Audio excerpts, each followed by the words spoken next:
Hi friends, ഇന്നത്തെ recipe ഒരു chilli garlic സോസാണ്. ഇത് ദോശയുടെ കൂടെയും ചപ്പാത്തിയുടെ കൂടെയും നൂഡിൽസിൻ്റെയൊക്കെ കൂടെ കഴിക്കാൻ അടിപൊളിയാണ്.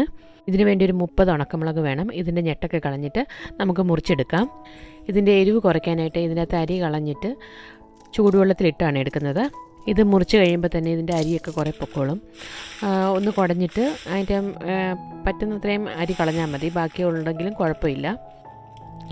ഇനി ചൂടാക്കി വെച്ചിരിക്കുന്ന വെള്ളത്തിലേക്ക് ഈ അരിഞ്ഞ മുളകിട്ട് ഒരു 20 മിനിറ്റ് കുതിരാൻ വെക്കാം. ഇനി മുളകിലെ അരി കളഞ്ഞ് ചൂടുവെള്ളത്തിൽ കുതിർത്തെടുത്ത് കഴിഞ്ഞ് കഴിഞ്ഞാൽ ഇതിലെ എരിവ് നന്നായിട്ട് കുറയും. ഇനി വേണ്ടത് ഒരു 12 വലിയ വെളുത്തുള്ളിയാണ്. ചെറിയ വെളുത്തുള്ളിയാണെങ്കിൽ ഒരു 20 എണ്ണം എടുക്കാം. ഇത് മിക്സിയുടെ ചെറിയ ജാറിലിട്ട് നന്നായിട്ടൊന്ന് ക്രഷ് ചെയ്തെടുത്തിട്ട് കുതിർത്ത് വെച്ചിരിക്കുന്ന മുളകും കൂടി ചേർത്ത് നന്നായിട്ട് അരച്ചെടുക്കാം.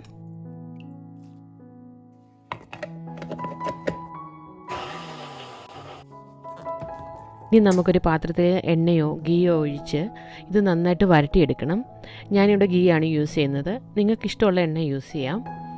എണ്ണ ചൂടായി വരുമ്പോൾ നമ്മൾ അരച്ചു വെച്ചിരിക്കുന്ന ഈ ചില്ലി ഗാർലിക് പേസ്റ്റ് ഇട്ട് ഒരു 2 മിനിറ്റ് വഴറ്റണം. ചെറു തീയിലിട്ട് വഴറ്റിയെടുക്കാൻ പ്രത്യേകം ശ്രദ്ധിക്കണം. ഒത്തിരി തീ കൂട്ടിയിട്ട് വഴറ്റി കഴിഞ്ഞ് കഴിഞ്ഞാൽ ഇത് പെട്ടെന്ന് കരിഞ്ഞു പോവും.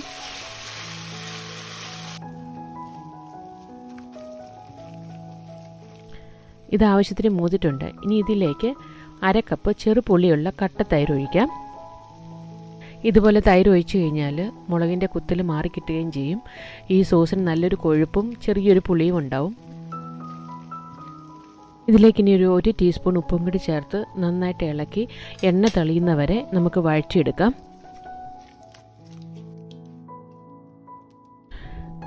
തൈര് ഒഴിച്ച് കഴിഞ്ഞ് നന്നായിട്ട് ഇളക്കി കഴിഞ്ഞിട്ട് ഒരു മീഡിയം ടെമ്പറേച്ചറിലേക്ക് ഇട്ടിട്ട് നമുക്കതൊരു 3-4 മിനിറ്റ് കൊണ്ട് തന്നെ വഴന്ന് കിട്ടും. ഇതിൻ്റെ ഉപ്പ് വേണമെങ്കിൽ നോക്കാം. ഇതിന് പാകത്തിന് ഉപ്പുണ്ട്. ഇനി ഉപ്പ് കൂടുതൽ വേണ്ടവർക്ക് കൂടുതൽ ചേർക്കാം. ഇതിൽ എണ്ണ തെളിഞ്ഞിട്ടുണ്ട്. നമുക്കിനി ഇതിൻ്റെ തീ ഓഫാക്കിയിട്ട് നമുക്കൊരു വിളമ്പുന്ന പാത്രത്തിലേക്ക് മാറ്റാം.